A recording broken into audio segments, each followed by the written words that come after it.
नमस्कार मित्र मैत्रिणी, स्वामी समर्थ. स्वामी समर्थांची ही एक सेवा केल्यावर संकट टिकणार नाहीत. एका भक्ताचा अंगावर काटा आणणारा अनुभव. Shri Swami Samarth. Voice of aiming मध्ये तुमचे मनापासून स्वागत आहे.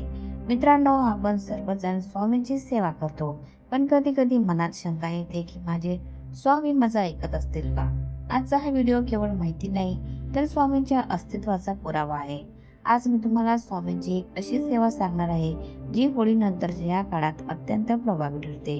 आणि व्हिडिओच्या शेवटी एका स्वामी भक्ताचा असा अनुभव सांगणार आहे जो ऐकून तुमच्या डोळ्यात पाणी येईल आणि स्वामींवरची श्रद्धा अधिक घट्ट होईल. सेवेचे साहित्य आणि पूर्वतयारी. ही सेवा करण्यासाठी आपल्याला फार काही लागत नाही.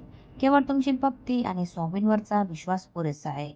उद्या सकाळी किंवा संध्याकाळी स्वच्छ स्नान करून देवाऱ्यासमोर बसून एक गाईचा तुपाचा दिवा लावा.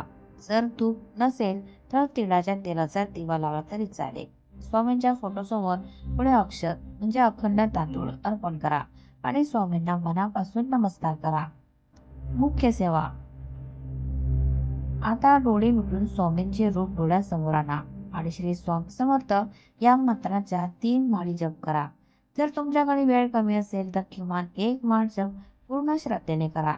जप करून झाल्यावर स्वामी समर्थ तारक मंत्र एकदा आवर्जून म्हणा.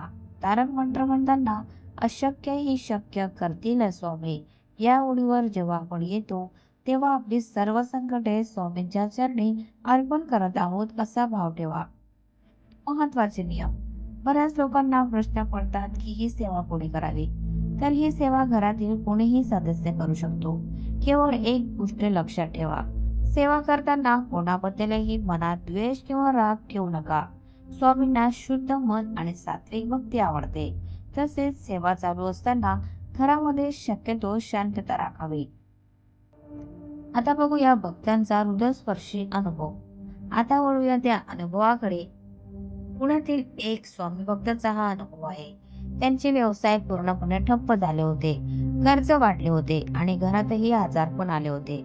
सर्व मार्ग बंद झाले असताना त्यांनी ठरवले की आता केवळ स्वामीच तारणार आहेत.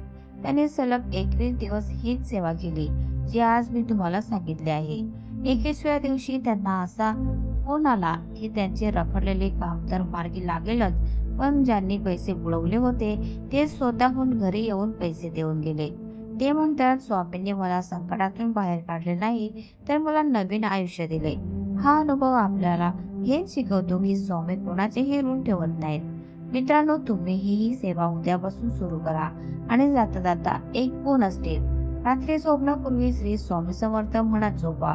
तुम्हाला रात्रभर शांत झोप लागेल. तुम्हाला हा व्हिडिओ कसा वाटला आणि तुमचा काही अनुभव असेल तर कॉमेंटमध्ये नक्की लिहा. अशा हृदयस्पर्शी अनुभवांसाठी व्हॉइस ऑफ एमेनला सबस्क्राईब करा. श्री स्वामी समर्थ. धन्यवाद. Thanks for watching.